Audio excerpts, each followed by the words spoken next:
গল্পকথন by Kallol চ্যানেলে আপনারা শুনছেন আশাপূর্ণা দেবীর লেখা সত্যবতী ট্রিলজির দ্বিতীয় উপন্যাস সুবর্ণলতা। আজ ১বিংশ পর্ব। এমন ঘটনা কতদিনই ঘটে। প্রবোধ প্রায়ই ভারী থমথমে অন্য জগতে হারিয়ে যাওয়া মন স্ত্রীকে কাছে পায়। কাজেই দোষ দেওয়া যায় না তাকে যদি সে বলে, এই এক রবি ঠাকুর হয়েছেন দেশের মাথাটা খাবার জন্যে, মেয়ে মানুষগুলো যাবে এবার উচ্ছন্নে। সেই যে বলে না, পদ্ম গেল পটল গেল গুগলি হলো আঁখি, আর শালিক গেল ফিঙে গেল আরশোলা হলো পাখি। হেমবাড়ুর যে ঈশ্বরগুপ্ত তো ছাড়, তোমার মতে বোধহয় তোমার ওই রবি ঠাকুর মাইকেলের চেয়েও বড় কবি। সুবর্ণ মাথা তুলে ওই বিদ্রুপ মাখা মুখের দিকে তাকায়, আর তারপর হিন্দু নারীর ঐতিহ্য সম্পূর্ণ ধূলিসাৎ করে মুখ ফিরিয়ে বলে, তোমাদের মতো মুখ্যুদের কাছে আমি কিছুই বলতে চাই না। কিন্তু এসব কবেকার কথা, খাঁচার পাখির এই ডানা ঝটপটানির কাহিনী। এসব তো সুবর্ণলতার বহু পুরনো কথা, যেসব কথা খাতায় লিখে গেলে মূল্যহীন, বিবর্ণ, একঘেয়ে। তাই খাতায় তোলা হয় না, শুধু স্মৃতির ঘরের চাবিটা খুললেই একসঙ্গে বেরিয়ে আসতে চায় অনেক হুড়মুড়িয়ে একাকার হয়ে। কিন্তু খাঁচার পাখির ডানা ঝটপটানোর বাইরে বৃহৎ পৃথিবী তো স্থির হয়ে থাকে না। খাঁচার পাখি আকাশের দিকে চোখ মেলে আর্তনাদ করে, পাখির মালিক খাঁচার শিক শক্ত করতে চেষ্টা করে। বৃহৎ পৃথিবী তাকে উপহাস করে এগিয়ে যায়, আকাশকে হাতের মুঠোয় ভরে ফেলবার দুঃসাহসে হাত বাড়ায়। কবিরা, শিল্পীরা নিঃশব্দে আপন মনে অচলায়তন ভাঙার কাজ করে চলে। বিচারকের মন সশব্দ প্রতিবাদ তোলে। শিকল দেবীর পূজার বেদিতে শাবল গাইতির ঘা পড়ে। তার মধ্যে দিয়েই সমাজ মন অবিরাম ভাঙা গড়ার পথে দ্রুত ধাবিত হতে থাকে। তাই সহসা একদিন সচকিত হয়ে দেখা যায়, কখন কোন ফাঁকে অবরোধের বজ্রমুষ্টি যেন শিথিল হয়ে এসেছে, অবগুণ্ঠন রস্য হয়ে গেছে। রাজরাস্তাটা যে একা পুরুষের কেনা জায়গা নয়, সেটা ওই স্বল্পাবগুণ্ঠি তারা যে বুঝে ফেলেছে। ওদের চোখে মুখে আচারে আচরণে তার আভাস পাওয়া যাচ্ছে। আর কতগুলো দুঃসাহসী মেয়ে ইতিমধ্যেই ঝাঁপিয়ে পড়েছে সেই রাস্তায়। তারা পিকেটিং করছে, মার খাচ্ছে, জেলে যাচ্ছে। আর সমুদ্র হিমাচল একটি নামে স্পন্দিত হচ্ছে, একটি কণ্ঠের ডাকে ছুটে আসছে। সে নাম গান্ধীজি, সে ডাক একলা চলরে। কবির ভাষা প্রেমিকের কণ্ঠে উচ্চারিত হচ্ছে, দেশপ্রেমিক, মানবপ্রেমিক। দর্জিপাড়ার গলিও বুঝি আর চোখে ঠুলি এঁটে থাকছে না, সেখানেও নাকি ছেলেরা বলছে বিলিতি সাবান মাখা হবে না আর, এবং বিন্দু আর গিরিবালা নাকি বিলিতি নুন আর চিনি বাতিল করে কর্কচ আর দোলো খাচ্ছে, এবং বাজার থেকে বিলিতি কুমড়া, বিলিতি আমড়া আর বিলিতি বেগুন আনা নিষেধ করে দিয়েছে। আবাল বৃদ্ধ বনিতা, ইতর ভদ্র শিক্ষিত নিরক্ষর সবাই এক কথা কইছে। কেউ আর এখন বলছে না রাজত্বটা ব্রিটিশের। সবাই বুঝে ফেলেছে ওরা অন্যায় করে দখল করে আছে, অতএব ন্যায়ের দখল নিতে হবে। সবাই জেনে গেছে মহাত্মা গান্ধী স্বরাজ এনে দেবেন। ফাঁসির মঞ্চে গেয়ে গেল যারা জীবনের জয়গান, এ হয়তো তাদেরই রক্তে ভেজা মাটির ফসল। তারা বীজ পুঁতে রেখে গেছে, এখন এসেছে আরেক মালি তাতে জল দিতে। ফল খাবে দেশের লোক, খেলো বলে। সদ্য ফল যে হাতে হাতেই মিলবে। যারা পুলিশের গুঁতো খাচ্ছে, বুটের ঠক্কর খাচ্ছে, জেলের ভাত খাচ্ছে, তারা কষ্টের শেষের পুরস্কার খাবে সেই ফল। কিন্তু সুবর্ণলতার মনের মধ্যে কেন তেমন সাড়া নেই? যে সুবর্ণলতা স্বদেশীর নামে টগবগিয়ে ফুটত, সে কেন স্বরাজের ব্যাপারে এমন মিইয়ে আছে? দেশে যখন নিত্য নতুন ঢেউ আসছে, যখন কুল ভাঙা প্লাবন আসছে, প্রবোধের তো তখন সর্বদা সশঙ্কিত অবস্থা। আর বুঝি রাখা যাবে না ওকে গৃহকোটরে। হঠাৎ কোন দিন শুনবে মেয়ে দুটোকে নিয়ে পিকেটিং করতে বেরিয়ে গেছে সুবর্ণলতা লাজ লজ্জা বিসর্জন দিয়ে। কিন্তু কই, তেমন উন্মাদনা কই? কানু যেদিন একটা চরকা কিনে বলল, মা, বাজে গল্পে দিন না কাটিয়ে এবার প্রতিটি মিনিট সুতো কাটতে হবে, এই চরকা কাটা সুতোয় কাপড় বুনিয়ে পরতে হবে সবাইকে, সেদিন তো কই সুবর্ণ ওই নতুন জিনিসটার উপর ঝাঁপিয়ে এসে পড়ল না, বলল না, তোকে দুহাত তুলে আশীর্বাদ করি কানু, আমার মনের মতো কাজ করলি তুই। না, সে কথা বলল না সুবর্ণ। একটু হেসে বলল, গাল গল্প আবার কে করছে রে এত?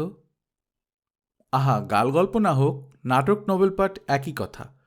মোট কথা সময়ের অপচয়, আর অপচয় করা চলবে না। চলবে না বুঝি? আরও একটু হেসেছিল সুবর্ণ। তবে চরকাটাই চালা, তোদেরই এখন সামনের সময়। আমার তো এখন সময়ের সম্বল সব পেছনে ফেলে আসা জীবন। চমৎকার! কত কত ৮০-৯০ বছরের বুড়ো বুড়ি চরকা কাটছে তা জানো? রাস্তায় চল মানুষ পর্যন্ত তকলি কাটতে কাটতে চলেছে। তা চলতেই পারে, যখন যা ফ্যাশন ওঠে। ফ্যাশন? একে ফ্যাশন বলছো তুমিও?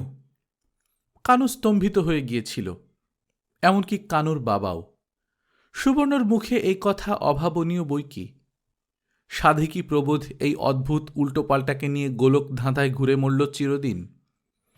কানু মাকে অনেক ধিক্কার দিয়েছিল, বলেছিল স্বরাজ অমনি আসবে না, তার জন্যে ক্লেশ চাই, দুঃখ চাই। মুক্তকেশীর নাতি প্রবোধের বংশধর বলেছিল এ কথা উত্তেজিত গলায়। অতএব বলতেই হবে দেশের মজা নদীতে বান ডেকেছিল। তথাপি সুবর্ণ উত্তেজিত হয়নি।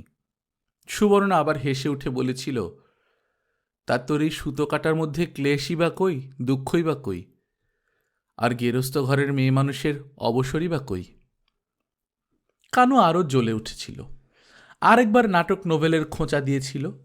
সুবর্ণলতার দুটো বড় হয়ে ওঠা মেয়ে কি রাজকার্য করে তার হিসেব চেয়েছিল। হ্যাঁ, দুটো মেয়ের কথাই তুলেছিল কানু। তখনও পারুর ঘরবসত হয়নি, আর কানুর বিয়ে হয়নি। কানুর বিয়ে লাগলো ওই চরকাটার ঢেউটা একটু কমলে। অনেকের বাড়িতেই তখন আধভাঙা চরকাটা ছাতের সিঁড়িতে কি চিলে কোঠায় আশ্রয় পেয়েছে। শুধু কারুর দেওয়ালে চরকা কাটারত গৃহিণীর বা বধূর ফটোটি ঝুলছে উজ্জ্বল মহিমায়। তা সে যাই হোক, পারুল বকুলের কথা তুলেও মাকে নোয়াতে পারেনি কানু। সুবর্ণ বলেছিল, সে ওদের নিজের থেকে ইচ্ছে হয়, প্রেরণা আসে, করবে। আমি হুকুম দিতে যাব কেন? বিশেষ করে আমার যাতে বিশ্বাস আসছে না। তাহলেই বলো উল্টোপাল্টা কিনা। ২-৫টা ছেলে ঘরে বসে দুটো হাত বোমা বানিয়ে আর পুলিশ মেরে দুর্ধর্ষ ব্রিটিশের গোলাবারুদের শক্তিকে নিঃশেষ করে ফেলবে, এ বিশ্বাস তোমার ছিল, আর এতে তোমার বিশ্বাস নেই। তা কানুর রাগের মানে অবশ্যই আছে। সুবর্ণর ভুল, কোনোটাই নিরর্থক নয়। কোনো প্রাপ্তি হঠাৎ আসে না, কাজ চলে নানা চিন্তায়, নানা হাতে। বহু পরীক্ষা নিরীক্ষার মধ্য দিয়েই তো পরমকে পাওয়া যায়। কিন্তু এক বজ্ঞা সুবর্ণ বলে, পরমকে পেতে হলে চরম মূল্য দিতে হয়। অথচ ওই চরমটা যে কি সে কথা বলে না। হয়তো সে ধারণাও ওর নেই। শুধু একটি বড় কথা বলনেওয়ালা ভাবের ফানুস বই তো নয়। তবে মোটের মাথায় দেখা গিয়েছে সুবর্ণ এতখানি সুবর্ণ সুযোগেও রাজপথে নামেনি। রাজপথের কলকোলাহলের দিকে দর্শকের দৃষ্টিতে তাকিয়ে দেখেছে শুধু। তবে বিদেশি জিনিস বর্জন, সে তো বহুকাল আগে থেকেই হয়ে আসছে। ইচ্ছে অনিচ্ছে মেনেই নিয়েছে সবাই সুবর্ণলতার এই জবরদস্তি। হয়তোবা রাগারাগি কেলেঙ্কারির ভয়েই। ঘরে পরে কাউকেই তো রেয়াত করে না সুবর্ণ। এ পাড়ায় বাড়ি করবার সময় থেকেই পাশের বাড়ির পরিমলবাবুদের সঙ্গে ভাব। পরিমলবাবুর স্ত্রী সর্বদাই আগ বাড়িয়ে এসে নতুন আসা পড়শিদের সুবিধে অসুবিধে দেখেছেন। বলতে গেলে আত্মীয়ের মতন হয়ে গেছেন। তবু একদিন পরিমলবাবুর স্ত্রী যখন বেড়াতে এসে বলেছিলেন, দেশি দেশলাই দেখেছ বকুলের মা? দেখে আর হেসে বাঁচি না, জ্বলবার আগেই নিভছে। একটা উনুন জ্বালাতে একটা দেশলাই লাগবে, বিলিতির সঙ্গে আর পাল্লা দিতে হয় না বাবা কিছুর।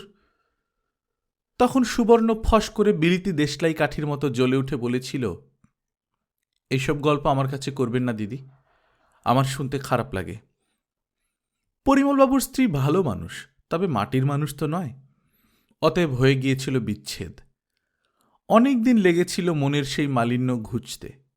বোধ করি ছেলে মেয়েদের কারো বিয়ে উপলক্ষেই আবার আসা যাওয়ার পথে পুনর্মিল। তাছাড়া পরিমলবাবুর ছেলে সুনির্মল তো কোনোদিনই ওসব মনোমালিন্যের ধার ধারেনি। ঘরের ছেলের মতোই এসেছে, বসেছে, খেয়েছে।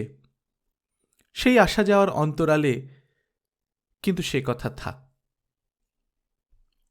সুবর্ণর অগাধ সমুদ্রের এক অঞ্জলি জল, অগাধ স্মৃতিকথার এক মুঠো কথা এবার আলোর মুখ দেখবে। তাই সুবর্ণলতা মর্মরিত হচ্ছে। তাই সুবর্ণলতা তাকিয়ে দেখছে না তার অন্তঃপুরে লোকাচার বিধির সমস্ত অনুশাসনগুলি নির্ভুল পালিত হচ্ছে কিনা।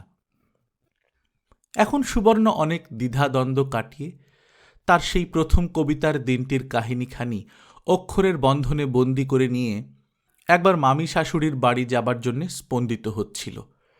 তাই ছেলেকে ডেকে বলেছিল, সুবল, একখানা গাড়ি ডেকে এনে দিতে পারবে? তা এইরকমই কথা সুবর্ণর। সুবল একখানা গাড়ি ডেকে এনে দে না বলে এনে দিতে পারবে? মা ছেলের সহজ সম্বন্ধের ধারার মধ্যে যেন দূরত্বের পাথর পড়ে আছে চাই চাই। তাই জলটা বয়ে যায় ঘোড়া পথে। কে জানে এই পাথরটা কার রাখা, মায়ের না ছেলের? সুবলও তো বলল না। কি আশ্চর্য, পারব না কেন? যাবে কোথায়? চলো পৌঁছে দিচ্ছি গিয়ে। সুবল শুধু যান্ত্রিক গলায় উচ্চারণ করল, কখন দরকার? সুবর্ণলতা আহত দৃষ্টিতে তাকায়। সুবর্ণলতা যেন বড় অপমান বোধ করে। সুবর্ণলতা তো জানে ওর এই ছোট ছেলেটার ভেতর হৃদয় আছে। তবে সুবর্ণলতার বেলায় কেন সে হৃদয়ের এত কার্পণ্য? যেন চেষ্টা করে হৃদয়টাকে শক্ত মুঠোয় আটকে রাখে সুবর্ণলতার ছোট ছেলে, কিছুতেই যাতে না অসতর্কে একটু স্খলিত হয়ে পড়ে। আশ্চর্য, মা বলে কতদিন ডাকেনি সুবল। ইচ্ছে করে না এই কাঠিন্যের সামনে সে কোনো আবেদন করতে, তবু এক আধ সময় উপায়ও তো থাকে না।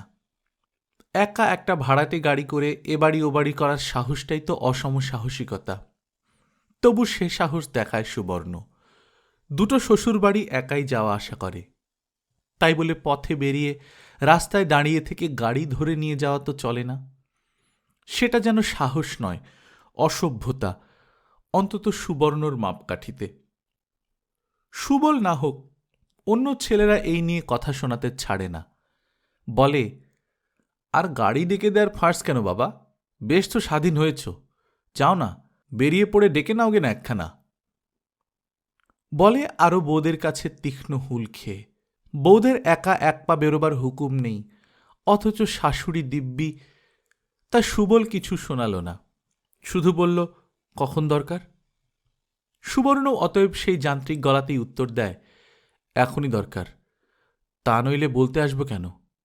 ঝি আসেনি এখনো। কথা শেষ হয় না, হঠাৎ বুকটা ধড়াস করে ওঠে সুবর্ণর। নিচেও কার গলা? যোগু বটঠাকুরের না? কেন এমন অসময়ে উনি কেন? তবে কি বলতে এসেছেন ও বই উনি ছাপতে পারবেন না? পড়ে কি বিরক্ত হয়েছেন? অবাক হয়েছেন সুবর্ণর নির্লজ্জতায়? কিন্তু সেই নির্লজ্জতার বিস্ময়ে অমন গলা ছেড়ে বাদ বিতণ্ডা করবেন? কার সঙ্গে করছেন? একটা হিন্দুস্তানির গলা না? গাড়োয়ান, পয়সা নিয়ে কচকচি করছেন? আর বেশিক্ষণ ভাবতে হয় না।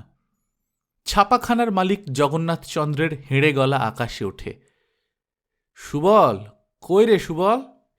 এই যে বৌমা, তুমি এসে গেছ, তোমার বই এনে দিলাম। 500 কপি ছাপিয়েছি, বুঝেছ? প্রথম বই, বিয়ের পদ্মর মতো বিলোবে তো 4টি, বেশি থাকাই ভালো। মুটে বাটা কি কম শয়তান? ওই কখানা বই এপাড়া ওপাড়া করতে কিনা 6 পয়সা চায়। 4 পয়সার বেশি হওয়া উচিত, বলো তো বৌমা? রাগ করে দোয়ানিটাই ছুঁড়ে দিলাম, বলি, নে বেটা, পান খেগে যা। এই বাক্যস্রোতের মাঝখানে বকুল এসে নীরবে জ্যাঠাকে প্রণাম করে। তাদের যোগু জ্যাঠামশায়ের এমন অসময়ে আবির্ভাবের কারণ ঠিক অনুধাবন করতে পারে না। সঙ্গে ওগুলোই বা কি? তা যোগু কাউকে বেশিক্ষণ অন্ধকারে ফেলে রাখেন না। সহর্ষে বলেন, এই যে তোমাদের মার বই হয়ে গেছে, নাও এখন বন্ধুবান্ধবকে বিলো। সার্থক মা তোমাদের, লোকের কাছে বলতে কইতে মুখ উজ্জ্বল। ছাপাখানার লোকেরা তো শুনে তাজ্জব। বলা বাহুল্য, বকুল এর বিন্দু বিসর্গ বুঝতে পারে না। মার বই, সেটা আবার কি জিনিস? তাই অবাক হয়ে মার মুখের দিকে তাকায়। বাকশক্তি হারিয়ে ফেলেছে সুবর্ণ। বই ছাপা হয়ে গেছে? ছাপা এত শিগগির হয়? নতুন পরিচ্ছেদটা আর দেওয়া গেল না তাহলে। না যাক, কিন্তু কোথায় বই? ওই ঝুড়িটায়, যে ঝুড়িটা সিঁড়ির তলায় বসানো রয়েছে। পুরনো খবরের কাগজে মোড়া দড়ি বাঁধা স্তূপীকৃত কতগুলো প্যাকেট ভর্তি মস্ত ঝুড়িটা জগন্নাথচন্দ্র এবার টেনে সামনে নিয়ে আসেন। একটা অপ্রত্যাশিত স্তব্ধতায় আবহাওয়াটা যেন নিথর হয়ে গেছে। মোটা বুদ্ধি জগন্নাথও যেন টের পান কোথায় একটা সুর কেটে গেছে। ভাদ্রবউ উচ্ছ্বসিত হয়ে উঠে পুলক প্রকাশ করবে না সত্যি, তবু ভাবে ভঙ্গিতে তো বোঝা যাবে। যেদিন সুবর্ণ খাতাখানা নিয়ে ছাপার কথা বলতে গিয়েছিল, সেদিনও কিছু আর ভাদ্রবউয়ের রীতি পুরোপুরি রক্ষিত হয়নি। আহ্লাদের একটি প্রতিমূর্তি দেখিয়েছিল মানুষটাকে, আর এখন যেন হঠাৎ সাপে কেটেছে। ঘোমটা তো দীর্ঘ নয় ও বাড়ির বউদের মতো, মুখ দেখতেই পাওয়া যায়। অপ্রতিভের মতো এদিক ওদিক তাকান জগন্নাথ, তারপর শুকনো শুকনো গলায় বলেন, বাবা বাড়ি নেই? বকুল আসতে বলে, না, পাশের বাড়ি দাবা খেলতে গেছেন। অন্যদিন হলে নির্ঘাত জগন্নাথ সঙ্গে সঙ্গে হেঁকে বলে উঠতেন, গেছে তো জানি, চিরকেলে নেশা। কথা আছে না, তাস দাবা পাশা 3 সর্বনাশা। আর ভায়া আমার ওই 3টিতেই ডুবে আছেন। কিন্তু আজ আর জগন্নাথের বাকস্ফূর্তি হয় না। আচ্ছা, আমি এখন যাচ্ছি। চটিটা পায়ে গলান, আর এতক্ষণে সুবর্ণ মাথায় ঘোমটা টানে, আঁচলটা গলায় দিয়ে আস্তে পায়ের কাছে একটি প্রণাম করে। থাক, হয়েছে বলে চলে যান যোগু। আর পথে বেরিয়ে ভাবতে ভাবতে একটি সিদ্ধান্তে পৌঁছান, আর কিছু নয়, অতি আহ্লাদ। কথাতেই আছে, অল্প সুখে হাস্যমুখে নানা কথা কয়, বেশি সুখে চোখে জল চুপ করে রয়। আর বকুলটা, ও বেচারা হক চকিয়ে গেছে আর কি। বোঝাই যাচ্ছে বাড়িতে কিছু জানাননি বৌমা। আহ্লাদের নিশ্চিন্ততায় এবার জোরে জোরে পা ফেলেন যোগু। ওহ, প্রবোধচন্দ্র এসে চোখ কপালে তুলবেন। 7 পুরুষে কেউ কখনো বই লেখেনি, লিখল কিনা ঘরের বউ। মাকে গিয়ে বলতে হবে, বুঝলে মা, আহ্লাদে তোমার মেজ বৌমার আর মুখ দিয়ে কথা সরে না। তা প্রবোধচন্দ্রের প্রথমটা চোখ কপালে উঠেছিল বইকি। তারপরই বাড়িতে উঠল হাসির হুল্লোড়। ছেলেরা বোধ করি এমন হইচই করে হাসাহাসি করেনি বহুকাল। বাবা বলে ডেকে কথাই বা কয় কবে। বাবা, মার বই, যোগু জ্যাঠামশায়ের ছাপাখানার মাল, দেখো দেখো। উফ! প্রবোধ আকাশ থেকে পড়ে। মার বই? তার মানে হচ্ছে আমরা তো কেউ কখনো মার কিছু করলাম না, তাই মা নিজেই হাল ধরেছিলেন। চুপি চুপি যোগু জ্যাঠামশায়ের বাড়ি গিয়ে ছাপতে দিয়ে এসেছিলেন। সেই বই ছেপে এসেছে। প্রবোধ মেয়েদের মতো গালে হাত দিয়ে বলে ওঠে, বলিস কিরে ভানু, এ যে সেই কলাপাতে না এগুতে গ্রন্থ লেখার স্বাদ। তোদের গর্ভধারিণীর একেবারে গ্রন্থকার হবার বাসনা। ভানু হেসে ফরফর করে বইয়ের পাতাগুলো উড়িয়ে দিয়ে বলে, গ্রন্থই বটে, গ্রন্থের নমুনাটি লোককে দেখাবার মতো। তা হাস্যটা নেহাত অপরাধ নয় ভানুর। সুবর্ণলতার স্মৃতিকথার নমুনা দেখলে কেই বা না হেসে থাকতে পারত। মোটা বুদ্ধি জগন্নাথচন্দ্র পয়সায় 2খানা বর্ণপরিচয়ের কাগজে বই ছেপে দিয়েছেন সুবর্ণলতার, ভাঙা টাইপ আর পুরো কালি দিয়ে। অবশ্য সেটা ঠিক যোগুর দোষ নয়, যোগুর ছাপাখানার দোষ, অথবা সুবর্ণলতার ভাগ্যেরই দোষ। বই দেখে পর্যন্ত বুঝি সুবর্ণ তার ভাগ্যের স্বরূপটা স্পষ্ট করে দেখতে পেয়েছে। না, আর কোনো সংশয় নেই, আর কারো দোষ নেই, সবটাই সুবর্ণলতার ভাগ্যের দোষ। শুধুই কাগজ, শুধুই মুদ্রাযন্ত্রের প্রমাদ। মুদ্রা করের প্রমাদ নেই, যা নাকি ছুরির মতো বুকে এসে বিঁধছে। রসিয়ে রসিয়ে আর চেঁচিয়ে চেঁচিয়ে আগেই পড়া হয়ে গিয়েছিল, আর একবার পড়া হতে থাকে বাপের সামনে। শুনুন বাবা, শুনে যান, এই অপূর্ব প্রেস আর এই অপূর্ব প্রুফরিডার নিয়ে ব্যবসা চালান যোগু জ্যাঠামশাই। নামধাম কিছু নেই বইয়ের, বই ছাপা হয়েছে, নাম হয়নি। প্রথমেই শুরু, শুনুন ভূমিকা। আমি একটি নিরুপায় রঙ্গনারী। আমার একমাত্র পরিচয়, আমি অন্ধপুরীর মেজ বউ। আমার প্রবোধ প্রায় ধমকে ওঠে হঠাৎ। ও আবার কিরকম পড়া হচ্ছে? কি ভাষা ওসব? বাংলা ভাষাই, যা লেখা আছে তাই পড়ছি। আরও নমুনা আছে দেখুন না। কৌতুকের হাসিতে চঞ্চল দ্রুত কণ্ঠে পড়তে থাকে ভানু। আমার মন আছে, বুদ্ধি আছে, মস্তিষ্ক আছে, আত্মা আছে, কিন্তু কেহ আমার সত্তাকে স্বীকার করে না। আমি যে খুক খুক করে একটা হাসির শব্দ শোনা যায়। বউয়েরা হাসছে মুখে কাপড় চাপা দিয়ে। ভানুর ভঙ্গিতেও যে হাসির খোরাক। কিন্তু হঠাৎ একটা বিপর্যয় ঘটে যায়। একটা অপ্রত্যাশিত ঘটনা ঘটে। কোথায় ছিল সুবর্ণলতা? অকস্মাৎ ক্রুদ্ধ ব্যাঘ্রীর মতো এসে ঝাঁপিয়ে পড়ে বিয়ে হয়ে যাওয়া মস্ত বড় ছেলের ওপর। ব্যাঘ্রীর মতোই একটা গোঁ গোঁ শব্দ শোনা যায় সুবর্ণলতার গলা থেকে। বইখানা কেড়ে নিয়ে কুচি কুচি করছে। বহুকাল আগের মতো আবার একদিন ছাদে আগুন জ্বলল। সুবর্ণলতার গোলাপি রঙের বাড়ির ছাদে।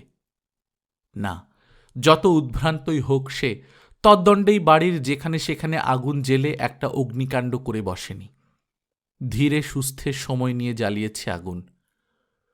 পয়সায় দুখানা বর্ণপরিচয় এর কাগজে ছাপা, তেমনি মলাটেই বাঁধাই 500খানা বই পুড়ে ছাই হতে এতক্ষণ লাগল? না, সেগুলো বেশি সময় নেয়নি। সময় নিয়ে আর চোখ জ্বালানো ধোঁয়া উদ্গীরণ করে যেগুলো পুড়ল, সেগুলো হচ্ছে কালের হলদে হয়ে যাওয়া পাতা আর বিবর্ণ হয়ে যাওয়া কালিতে লেখা অনেকগুলো খাতা। সদ্য কেনা নতুন চকচকে মলাটের খাতা। খাতার রাশি। ধ্বংস হয়ে গেল আজীবনের সঞ্চয়। নিশ্চিহ্ন হয়ে গেল চিরকালের গোপন ভালোবাসার ধনগুলি। সুবর্ণলতার আর কোনো খাতা রইল না। যে খাতাগুলি দীর্ঘকালের সঙ্গী ছিল, তিলে তিলে ভরে উঠেছিল বহু সুখ দুঃখের অনুভূতির সম্বলে। লোকচক্ষুর অন্তরালে কত সাবধানেই লেখা আর তাদের রাখা। এক একটি খাতা সংগ্রহের পেছনেই ছিল কত আগ্রহ, কত ব্যাকুলতা, কত চেষ্টা আর কত রোমাঞ্চময় গোপনতার ইতিহাস। হাতে পয়সার অভাব তার কখনোই ছিল না, এ কথা সত্যি। উমা শশীর মতো, বিন্দুর মতো দুঃখময় শূন্য হাতের অভিজ্ঞতা কদাচ না। প্রবোধের ভালোবাসার প্রকাশই ছিল খরচ করো বলে কিছু টাকা পয়সা হাতে গুজে দেওয়া। কিন্তু দেওয়াটা লোকের চোখের আড়ালে হলেও সেই খরচটা তো আড়াল দিয়ে হওয়া সম্ভব ছিল না। সুবর্ণ তো আর নিজে দোকানে যাবে না, কাউকে দিয়ে আনানো। তা সদর রাস্তার পথ ধরে যে বেরোবে আর ঢুকবে, সে মশামাছি হয়ে তো কাজটা করবে না। প্রথমবার যখন সুবর্ণ অবোধ ছিল, অতএব অসতর্কও ছিল। দুলোকে আনতে দিয়েছিল মলাট বাঁধানো খাতা একখানা। সহস্র কথার জনক হল সেই খাতা। কেন, কি দরকার, এমন দামি আর শৌখিন খাতা কোন কাজে লাগবে? পয়সা থাকলে ধোপা গলার হিসেবে তাহলে 4 আনা 6 আনার খাতায় ওঠে, ইত্যাদি ইত্যাদি।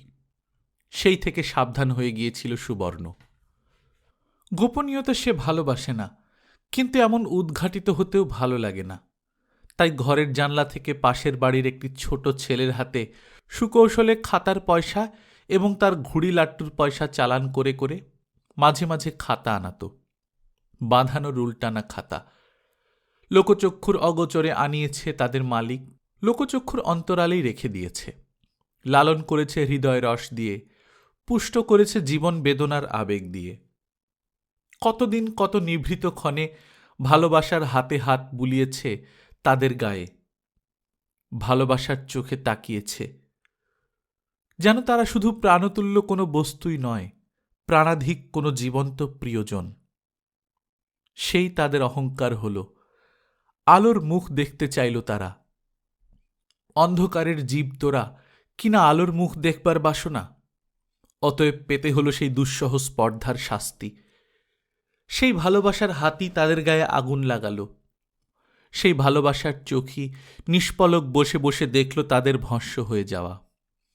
ছাতের সিঁড়ির দরজাটা বন্ধ করে দিয়েছিল সুবর্ণ। ভেবেছিল এই নৃশংস হত্যাকাণ্ডের সাক্ষী না থাকে। কিন্তু সিঁড়ির দরজাটায় ছিটকিনি আলগা ছিল, দরজা ধরে টানতেই খুলে গিয়েছিল। তাই রয়ে গেল একজন সাক্ষী। হঠাৎ স্তব্ধ দুপুরে কাগজ পোড়া গন্ধে আশঙ্কিত হয়ে এঘর ওঘর দেখে ছুটে ছাতে এসে উঠেছিল। দরজা টেনে খুলেছিল আর স্তব্ধ হয়ে গিয়েছিল। ওখানটায় চিলেকোঠার দেয়ালের ছায়া পড়েছিল, তাই এই প্রচণ্ড রোদের মাঝখানেও সুবর্ণর মুখে আগুনের আভার ঝলক দেখা যাচ্ছিল। সেই আভায় চিরপরিচিত মুখটা যেন অদ্ভুত একটা অপরিচয়ের প্রাচীর নিয়ে স্থির হয়েছিল। কিন্তু ওই অপরিচিত মুখটার প্রত্যেকটি রেখায় রেখায় ও কিসের ইতিহাস আঁকা, জীবনব্যাপী দুঃসহ সংগ্রামের, না পরাজিত সৈনিকের হতাশার, ব্যর্থতার, আত্মধিক্কারের? কে জানি কি? যে দেখেছিল তার কি আর ওই রেখার ভাষা পড়বার ক্ষমতা ছিল? হয়তো ছিল না। তাই মুহূর্তকাল বিহ্বল বিচলিত দৃষ্টি মেলে দেখেই ভয় পাওয়ার মতো ছুটে পালিয়ে এসেছিল সিঁড়ি বেয়ে। তারপর সেই হত্যাকাণ্ডের দর্শক এক নতুন চেতনার অথৈ সমুদ্রে হাতড়ে বেরিয়েছে সেই রেখার ভাষার পাঠোদ্ধারের আশায়। অজ্ঞাতে কখন তার চোখ দিয়ে জল গড়িয়ে পড়েছে, মনে মনে উচ্চারণ করেছে সে, চিরদিন তোমাকে ভুল বুঝে এসেছি আমরা, তাই অবিচার করেছি। তারপর এলো এক নতুন ঢেউ। ঢেউটা আনলেন জয়াবতী, সুবর্ণলতার সঙ্গে যার চিরকালের সখিত্ব বন্ধন। নিত্য দেখা হয় তা নয়, চিঠিপত্রের সেতু রচনা করেই যে হৃদয়ের আদান প্রদান বজায় তাও নয়, অথচ আছে সেই বন্ধন অটুট, অক্ষয়, সেই শৈশবের মতোই নির্মল, উজ্জ্বল, স্নেহ আর সম্ভ্রমের সীমারেখায় সুন্দর। জয়াবতী এখানে কদাচিতই আসেন, যদিও বাপের বাড়িতেই থাকেন অধিকাংশ সময়, এবং সে বাড়িটা বড়লোকের বাড়ি, কাজেই তার গতিবিধির ওপর যেমন কোনো নিয়ন্ত্রাদেশের চাপ নেই, তেমনি আসা যাওয়ার অসুবিধেও নেই। তথাপি যোগাযোগ রাখার কৃতিত্বটা বরং সুবর্ণলতাকেই দিতে হয়। অনেককাল দেখা না হলে সুবর্ণই গিয়ে পড়ে এক একদিন জয়াবতীর বাপের বাড়ি। প্রবোধ এতে মান অভিমানের প্রশ্ন তুললেও সুবর্ণ সেটা গ্রাহ্য করে না। সুবর্ণ সে প্রশ্নের উত্তরে বলে, ও এসে হবেটা কি? আমার এই নিরবচ্ছিন্ন সংসারের মধ্যে নিশ্চিন্দি হয়ে দুটো গল্প করবার সময় পায়? এই এটা এই সেটা 14 বার উঠছি আর ছুটছি, তার থেকে আমি যে সংসারের দায় থেকে খানিক ছুটি নিয়ে চলে গিয়ে বসি, সেটা অনেক স্বস্তির। ওর তো ওখানে কোনো কাজের দায় নেই। তোমার যদি গাড়ি ভাড়ার পয়সাটা গায়ে লাগে তো বলো, মান সম্মানের কথা তুলতে এসো না।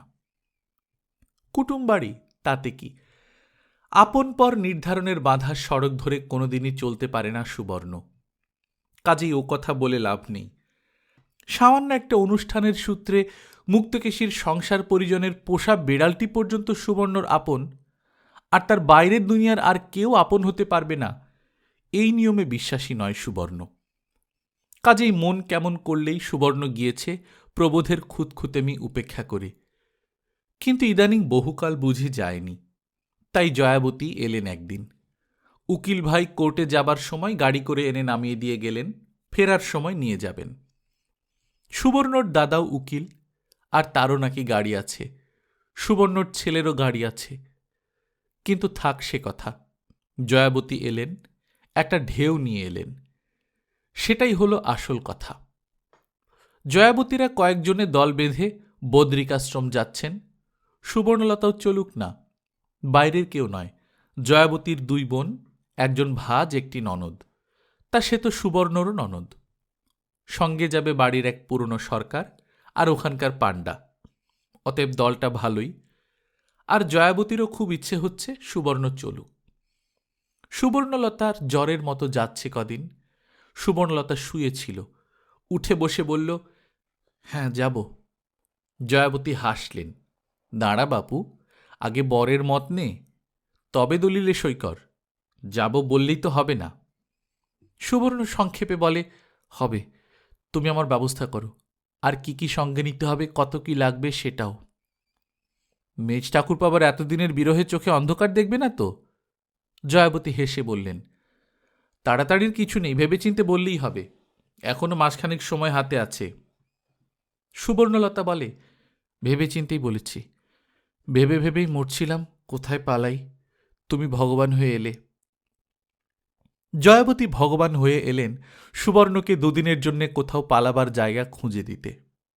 কিন্তু সুবর্ণর ভাগ্যের ভগবান, দুঃসাহসী সুবর্ণ যাকে জিজ্ঞেস না করেই দলিলে সই করে বসল, সে কি চুপ করে থাকবে?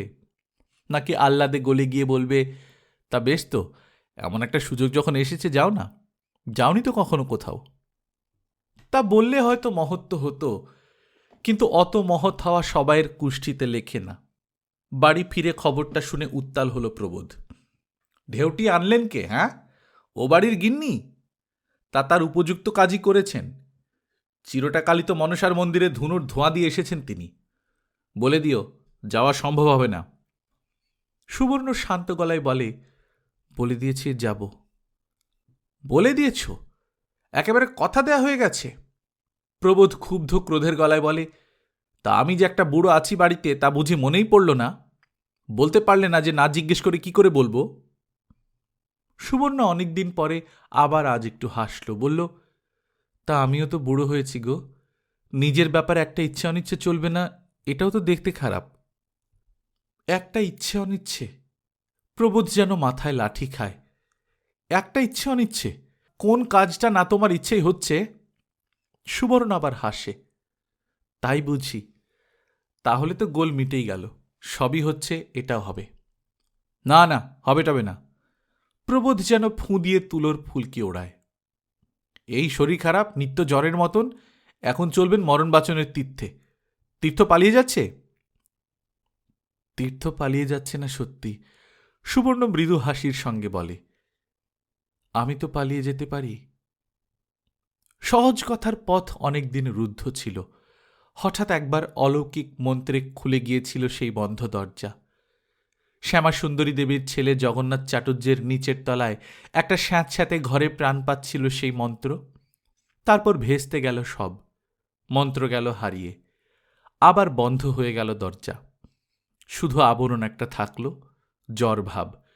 নিত্যই যদি জ্বর ভাব হয় মানুষটার, সহজ ভাব আর আসবে কোত্থেকে? আজ আবার অনেকদিন পর হেসে কথা বলল সুবর্ণ, আমি তো পালিয়ে যেতে পারি।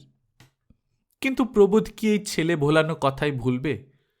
প্রবোধ হাঁ হাঁ করে উঠবে না, বলবে না, মেজাজ খারাপ করে দিও না মেজ বউ, ওইসব ছাই ভস্য কথা বলে। আমি বলে দিচ্ছি, এই শরীর নিয়ে কোথাও যাওয়াটাও হবে না তোমার। ভানুকাল কোর্টে নতুন গিন্নির দাদার কাছে খবরটা দিয়ে আসবে। তা হয় না, কথা দিয়েছি, শরীর বরং পাহাড়ে হাওয়ায় ভালোই হবে। ভালো হবে বললেই হলো। প্রবোধ দুপাক ঘুরে এসে বলে, যাব বলছো মানে? বড় বৌমার ছেলেপুলে হবে না? সুবর্ণ শ্রান্ত গলায় বলে, সে হবে ওর মার কাছে হবে। ও নিয়ে তুমি পুরুষ মানুষ মাথা ঘামাচ্ছ কেন? আমি মাথা ঘামাবো না? আমি বাড়ির কেউ নই? হঠাৎ জামার হাতাটা একবার চোখে ঘষে প্রবোধ। তারপর ভাঙা গলায় বলে, বৌমা বাপের বাড়ি চলে যাবে, আর আমি আমার কাজকর্ম ফেলে তোমার ওই ধাড়ি আইবুড়ো মেয়েকে আগলাবো। সুবর্ণর ইচ্ছে হয় চাদরটা মুখ অবধি টেনে পাশ ফিরে শোয়। তবু সেই ইচ্ছে দমন করে আসতে বলে, আগলাবার কথা উঠছে কেন? ছোট বৌমা তো কোথাও যাচ্ছে না, দুজনে থাকবে। থাকবে? হঠাৎ যেন গর্জন করে ওঠে প্রবোধ। থাকবে কি উঠবে তা ভগবানই জানেন। তোমার রাগের ভয়ে বলি না কিছু, বোবাকালা সেজে বসে থাকি। কিন্তু এই বলে দিচ্ছি, তোমার এই ছোট মেয়েটির ভাবভঙ্গি ভালো নয়। পরিমলবাবুর ছেলেটার সঙ্গে তো যখন তখন গুজগুজ। কেন, ওর সঙ্গে এত কিসের কথা? আমি বলে দিচ্ছি মেজ বউ, তুমি যদি তীর্থ করতে উধাও হও, এসে মেয়েকে ঘরে দেখতে পাবে কিনা সন্দেহ। হয়তো। সুবর্ণ উঠে বসে। সুবর্ণ প্রবোধের দিকে স্থির দৃষ্টিতে তাকায় একটু। তারপর তেমনি স্থির গলায় বলে, তা যদি দেখি, সে সাহস যদি দেখাতে পারেও, বুঝব আমার রক্তমাংস একেবারে বৃথা হয়নি। একটি সন্তানও মাতৃঋণ শোধ করেছে। শুয়ে পড়ে আবার। প্রবোধ সহসা যেন একটা চড় খেয়ে স্তব্ধ হয়ে যায়। তারপর ভাবে, বৃথা দোষ দিচ্ছি, মাথাটাই খারাপ। ছটফটিয়ে বেড়ায় খানিকক্ষণ, তারপর আবার ঘুরে আসে, আর আবারও নির্লজ্জের মতো বলে ওঠে, রাগের মাথায় তো বলে দিলে একটা কথা, কিন্তু সব দিক বিবেচনা করে তবে তো পরের কথায় নাচা। হয়তো ঠিক এমনভাবে কথাটা বলার ইচ্ছে ছিল না তার, তবু অভ্যাসের বশে এছাড়া আর কিছু আসে না মুখে। সুবর্ণ এবার সত্যি পাশ ফিরে শোয়। শুধু তার আগে আরও একবার উঠে বসে, রুদ্ধ কণ্ঠে বলে, তোমার কাছে হাত জোড় করে কটা দিন ছুটি চাইছি, সেটুকু দাও তুমি আমাকে। সব চাকরিরই তো কিছু না কিছু ছুটি পাওনা হয়। তোমার সংসারে এই ৩৬ বছর দাসত্ব করছি আমি, ২ মাসও কি ছুটি পাওনা হয়নি আমার? অভিমানী পারুল স্বেচ্ছায় স্বর্গের টিকিট ত্যাগ করেছিল। একদা তার আর বকুলের স্কুলে ভর্তি হওয়া নিয়ে যখন সংসারে ঝড় উঠেছিল, তখন পারুল বেঁকে বসেছিল, বলেছিল, এত অপমানের ডানে রুচি নেই আমার। অথচ ওই স্কুল নামক জায়গাটা সত্যি তার আজন্মের স্বপ্ন স্বর্গ ছিল। সামনে পেছনে আশেপাশে যে বাড়িগুলো দৃষ্টিগোচর হতো, সকালের দিকে সেই বাড়িগুলোর দিকে লক্ষ্য রাখা একটা কাজই ছিল পারুলের। সেই সব বাড়ির যেসব মেয়েরা স্বর্গরাজ্যের প্রবেশপত্র পেয়েছে, তারা কেমন করে বেনি ঝুলিয়ে বইখাতা বুকে নিয়ে বাড়ি থেকে বেরিয়ে পড়ে, তাদের দেখবার জন্যে তার চেষ্টার আর অন্ত ছিল না। আর যাদের যাদের বাড়ির দরজায় সেই এক খড়খড়ি আঁটা টানা লম্বা গাড়ি এসে দাঁড়াত, পোশাক পরা চালক বিশেষ একটি সুরে হাঁক দিত এবং একটু বড় বয়সের মেয়েরা খোঁপা বাঁধা ঘাটটা একটু হেঁট করে তাড়াতাড়ি বেরিয়েই গাড়িতে গিয়ে উঠত। তাদের দিকে ছিল বুঝি বুভুক্ষার দৃষ্টি, ঈর্ষার দৃষ্টি। জগতের আনন্দযজ্ঞে সবার নিমন্ত্রণ। নিমন্ত্রণ নেই শুধু পারুলদের। যেহেতু তারা ভারী একটা পুণ্যময় সনাতন বাড়ির মেয়ে, তাই পারুল শুধু তাদের জানলার খড়খড়ি তুলে সেই নিমন্ত্রণ যাত্রার দৃশ্য দেখবে। বড় হওয়া অবধি বারান্দায় দাঁড়ানোর শাসন দৃষ্টি পড়েছিল, তাই ভরসা ওই পাখি দেওয়া জানালা। পারুল বকুলের মা চেয়েছিলেন ওই টিকিট তাদের জন্য জোগাড় করে দিতে, সম্পূর্ণ কৃতকার্য হননি। ঝড় উঠেছিল, সেই ঝড়ের ধুলোয় অন্ধ হয়ে গিয়েছিল অভিমানিনী পারুল। পারুল বলেছিল, আমার দরকার নেই। বকুলের অভিমান অত দুর্জয় নয়। বকুল অবজ্ঞা আর অবহেলায় ছুঁড়ে দেওয়ার টিকিটখানা পেয়েই ধন্যবোধ করেছিল। তা হয়তো ওইটুকুও জুটত না যদি বকুলের সামনের লাইনে তার দিদি না থাকত। সেজদি দুজনের দাবি নিয়ে দাঁড়িয়েছিল সুবর্ণ। সুবর্ণর যুদ্ধভীত স্বামী মাঝামাঝি রফা করতে চেয়েছিল, বলেছিল, বকুল যায় যাক, পারুল আবার যাবে কি? আর তার বিদ্বান বিজ্ঞ ছেলেরা বলেছিল, বিদুষী হয়ে হবেটা কি, কলাপাতে না এগোতেই তো গ্রন্থ লিখছে। অতএব পারুল সেই রণক্ষেত্র থেকে বিদায় নিয়েছিল, আরেক কড়া স্কুলে ভর্তি হয়ে চলে গিয়েছিল সেখানকার বোর্ডিংয়ে। নিঃশব্দচারিণী নিঃসঙ্গ বকুল তার স্বর্গে যাওয়া আসা করছিল। কিন্তু সেই আসা যাওয়ার পথের দিকে যদি কেউ চোখ ফেলে দাঁড়িয়ে থাকে, যদি চোখাচোখি হওয়া মাত্র আনন্দে ভাস্বর হয়ে ওঠে সেই চোখ, বকুল কি করবে? বকুল বড়জোর বলতে পারে, রোজ রোজ এখানে দাঁড়িয়ে থাকো যে, কলেজ নেই তোমার? সে তো সঙ্গে সঙ্গে জবাব দেবে, স্কুল বসবার পরে কলেজের টাইম, এই একটা মস্ত সুবিধে। বকুল যদি লাল লাল মুখে বলে, বাহ, তাই বলে তুমি রোজ রোজ, সে সপ্রতিভ গলায় বলে ওঠে, থাকি তাকি, তোর কি ধারণা তোকে দেখবার জন্য দাঁড়িয়ে থাকি? আর কি বলতে পারে বকুল? আর কিভাবে প্রতিকার করার চেষ্টা করবে? ওর সঙ্গে কথা কইতে যাওয়াতেও যে ভয়। ওর চোখের তারায় যেন অজস্র কথার জোনাকি, ওর কথার ভঙ্গিতে যেন অসীম রহস্য লোকের ইশারা। তবু ওর বেশি নয়, যেন উদ্ঘাটিত হতে রাজি নয় কেউই। যা বলবে কৌতুকের আবরণে, কিন্তু বলবে অনেক ছলে আর দেখা করবে অনেক কৌশলে। তবু সে কৌশল ধরা পড়ে যাচ্ছে অপরের চোখে, অন্তত বকুলের বাপের চিরসন্ধানী সন্দেহের চোখে। আর সে ওই নুড়ির মধ্যেই পর্বত দেখছে, চারাগাছের মধ্যেই মহীরুহ। অতএব সর্বনাশের ভয়ে আতঙ্কিত হচ্ছে। কিন্তু শাসন দিয়ে সর্বনাশকে ঠেকানো যায়, বালির বাঁধ দিয়ে সমুদ্রকে। তথাকথিত সেই সর্বনাশ তো এসে যাচ্ছে নিজের বেগে। বন্যার জল যেমন মাঠ পথ গ্রাস করে ফেলে বাড়ির উঠানে এসে ঢোকে, সব দিকেই উঁকি মারছে সে। যখন তখনই সমাজে সংসারের গণ্ডি ভাঙার ঘটনা ঘটতে দেখা যাচ্ছে। আর মজা এই, সেই ভাঙনে যেন কারুর লজ্জা নেই, বরং গর্ব আছে। পরিমলবাবুর ভগ্নী যে বাড়িতে ওস্তাদ রেখে কালোয়াতি গান শিখছে, সেটা যেন পরিমলবাবুর গর্বের বিষয়। সামনের বাড়ির যোগেনবাবুর নতুন জামাই যে বিলেত ফেরত, সেটা যেন যোগেনবাবুর সামাজিক মর্যাদা বৃদ্ধির সহায়ক। ভানুর কোন মামাতো শালার ভাইরা ভাই যে বউ নিয়ে বিলেত গেছে, সেটা যেন রাজ্যশুদ্ধ লোককে বলে বেড়াবার মতো প্রসঙ্গ। আর বিরাজের দেওরঝি যে শুধু একটা পাশ করেই ক্ষান্ত হয়নি, একটার পর দুটো এবং দুটোর পর তিনটে পাশ করে ফেলে গ্র্যাজুয়েট হয়ে বসল, এটা রীতিমতো একটা বুক ফুলিয়ে বলবার মতো খবর। আর এই খবর যেন বিরাজের সনাতন বনেদি শ্বশুরবাড়িকে একটি গৌরবময় উঁচু স্তরে তুলে দিয়েছে। মেয়েদের ঘোমটা খুলেছিল ওদের কবেই। যবে থেকে জুড়ি গাড়ি বাতিল করে মোটর গাড়ি কিনেছে, তবে থেকেই ওরা খোলা গাড়িতে মুখ খুলে বসে হাওয়া খেতে শুরু করেছে। তবে সেটা যেন অনেকটা শুধু পয়সা থাকার চিহ্ন, আর এটা হচ্ছে প্রগতিশীলতার চিহ্ন। যদিও খবরটা বিরাজ নিন্দার ছলেই শুনিয়ে গেল, কারণ যা দেওরের নিন্দে করে হালকা হবার জন্যই মাঝে মাঝে মেজদার বাড়ি বেড়াতে আসে বিরাজ। অতএব সুরটা নিন্দের মতোই শোনাল। তবু তার মধ্যে যে প্রচ্ছন্ন রইল ওই প্রগতির গর্বটুকু, তা প্রচ্ছন্ন থাকলেও ধরা পড়তে দেরি হল না। কিন্তু প্রগতি যে ক্রমশই আপন বাহু প্রসারিত করছে, বিস্তার করছে আপন দেহ, নইলে কানুর শালি মাস্টারনি হয়ে বসে। পাশ অবশ্য করেছে সে মাত্র দুটো, কিন্তু তাতে মাস্টারনি হওয়াটা বাধাপ্রাপ্ত হয়নি। নিচু ক্লাসেও তো আছে ছেলে মেয়ে, তাদেরই পড়াবে। তা উঁচু ক্লাস নিচু ক্লাস তো কথা নয়, কথাটা হচ্ছে কানুর পিস্তুতু শালি নিত্য দুবেলা পিরিলি করে শাড়ি পরে, কাঁধে ব্রোচ এঁটে আর পায়ে জুতো মোজা চড়িয়ে একা রাস্তায় যাওয়া আসা করছে। আর পিস শ্বশুর বাড়ির এই প্রগতিতে কানু নিন্দায় পঞ্চমুখ না হয়ে গৌরবে মহিমান্বিত হচ্ছে।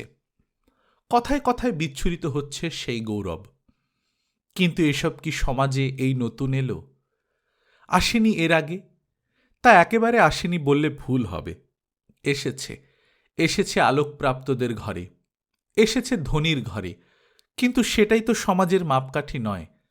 মাপকাঠি হচ্ছে মধ্যবিত্ত সমাজ, যারা সংস্কারের খুঁটিটা শেষ পর্যন্ত আটকে থাকে। ভাঙনের ঢেউটা যখন তাদের ঘরে ঢুকে পড়ে, সেই খুঁটি উপড়ে ভাসিয়ে নিয়ে যায়, তখনই নিশ্চিত বলা চলে এসেছে নতুন, এসেছে পরিবর্তন। অতএব ধরতেই হবে যে এসেছে পরিবর্তন, এসেছে প্রগতি। আর প্রথমেই নাশ করছে ভয় আর লজ্জা। নচেত ভানুও একদিন বড় মুখ আর বড় গলা করে তার এক বড়লোক বন্ধুর ভাইঝির জলপানি পাওয়ার গল্প করে। এন্ট্রেন্স পাশ করে জলপানি পেয়েছে বন্ধুর ভাইঝি, সেই উপলক্ষে ভোজ দিচ্ছে বন্ধু। সেই গৌরবের সংবাদটুকু পরিবেশন করে ভানু তার নিজের ছোট বোনকে এক হাত নেয়। স্বাভাবিক ব্যঙ্গের সুরে বলে, তার বয়স কত জানিস? মাত্র 15, আর তুমি ধাড়ি মেয়ে থার্ড ক্লাসে ঘষ্টাচ্ছ, লজ্জা করে না? বকুল আনন্দোজ্জ্বল মুখেই দাদার বন্ধুর ভাইঝির গুণকীর্তন শুনছিল। হঠাৎ এই মন্তব্যে উজ্জ্বল চোখে জল এসে গেল তার। আর হঠাৎ আহত হওয়ার দরুনি বোধহয় সামলাতে না পেরে বড় ভাইয়ের মুখের উপর বলে বসে, নিজেই তো বললে তোমার বন্ধু ভাইঝির জন্যে 40 টাকা খরচ করে 3 মাস্টার রেখেছিল। তা ভানু অবশ্য বোনের এই উচিত বাক্যের চৈতন্য লাভ করে না। জগতে কেই বা করে? উচিত বাক্যের মতো অসহনীয় আর কি আছে? ভানুও তাই অসহনীয় ক্রোধে বলে ওঠে, মাস্টার, তোমার জন্য যদি 400 টাকা খরচ করেও মাস্টার পোষা হয়, কিছু হবে না, বুঝলে? ওসব আলাদা ব্রেন। তোমার জন্য মাস্টার রাখলে তুমি আরেকটু অধ্যত্ব শিখবে, আরেকটু অসভ্যতা। বকুল আর কিছু বলে না, বোধ করি অশ্রুজল গোপন করবার চেষ্টাতেই তৎপর হয়। বলে বকুলের মা, যে এতক্ষণ নিঃশব্দে একটা লেপের ওয়ার সেলাই করছিল দালানের ও প্রান্তে বসে। হয়তো বেছে বেছে এইখানটাতেই এসে বন্ধুর ভাইঝির গৌরবগাথা শোনানোর উদ্দেশ্য ছিল ভানুর। মাকে ডেকে বলতে ইচ্ছে না করলেও মাকে শোনানোর ইচ্ছেটা প্রবল। মেয়েদের পড়া করে কত কাণ্ডই করেছেন। বলি, এই রকম মেয়ে তোমার? ওই মেয়ে ক্লাসে একবারও ফার্স্ট ভিন্ন সেকেন্ড হয়নি, আর এখনও এই দেখো। তা যতক্ষণ সেসব বলছিল ভানু বোনকে এবং বউকে উপলক্ষ করে, ততক্ষণ কিছুই বলেনি সুবর্ণলতা। মনে হচ্ছিল না শুনতে পাচ্ছে। এখন হঠাৎ কথা কয়ে উঠল, বলল, ও ঘরে গিয়ে গল্প করো গে তোমরা। আমার বড্ড মাথায় যন্ত্রণা হচ্ছে, কথা ভালো লাগছে না। মাথায় যন্ত্রণা? যে মানুষ ছুঁচ সুতো নিয়ে সেলাই করছে, তার কিনা কথার শব্দে মাথার যন্ত্রণা? ভানু বোধ করি ওই অসহ্য অপমানে পাথর হয়ে উঠে গিয়েই কোনো উত্তর দিতে পারে না।